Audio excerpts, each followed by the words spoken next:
Hi friends, இன்றைக்கி வந்து பார்த்திங்கன்னா நம்ம வீட்டில் வந்து மாங்காய் புளி குழம்பு தான். வாங்க அதை எப்படி செய்யலான்னு வந்து பார்க்கலாம். சூப்பராக இருக்கும். காரம், இனிப்பு, புளிப்பு எல்லாம் சேர்ந்து செம்மையாக இருக்கும். வாங்க அதை எப்படி செய்யலான்னு சொல்லி பார்க்கலாம்.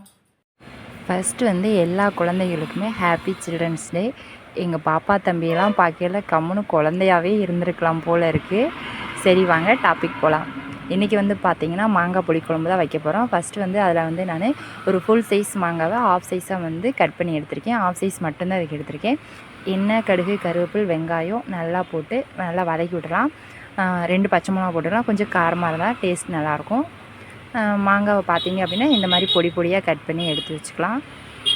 அதை நல்லா தண்ணியில் போட்டு அலசிட்டு சேர்த்துக்கலாம். ஃபஸ்ட்டு வந்து எண்ணெயிலே நல்லா வதங்கட்டும். இந்த இப்போல்லாம் கொஞ்சம் காய்ச்சல் வந்து வாயெல்லாம் ஒரு மாதிரியாக இருக்குன்னு சொல்கிறாங்களே, நல்லா புளிப்பாக ஏதாவது சாப்பிடணும். அவங்களுக்கெல்லாம் இந்த மாங்காய் குழம்பு வந்து பார்த்திங்கன்னா சூப்பராக இருக்கும். நான் வந்து மிளகாப்பொடி ஆட் பண்ணியிருக்கேன். வீட்டில் இருக்கிற மிளகாப்பொடி தான் 2 டீஸ்பூன் ஆட் பண்ணியிருக்கேன். அதுக்கப்புறம் பார்த்திங்கன்னா கொஞ்சம் தேவையான அளவு உப்பு போட்டுக்கலாம். இதில் வந்து ஒரு 1/2 டம்ளர் தண்ணி ஊற்றிருக்கேன். உப்பு தேவையான அளவு. கொஞ்சம் அது கொதி வர்றப்ப நம்ம வெந்தயம் வந்து வறுத்து வச்சுக்கணும். வறுத்து அதை வந்து அரைச்சி பொடியாக தூவி விட்டுறணும்.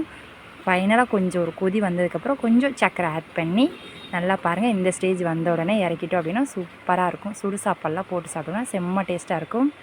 ஓகே, பாய்.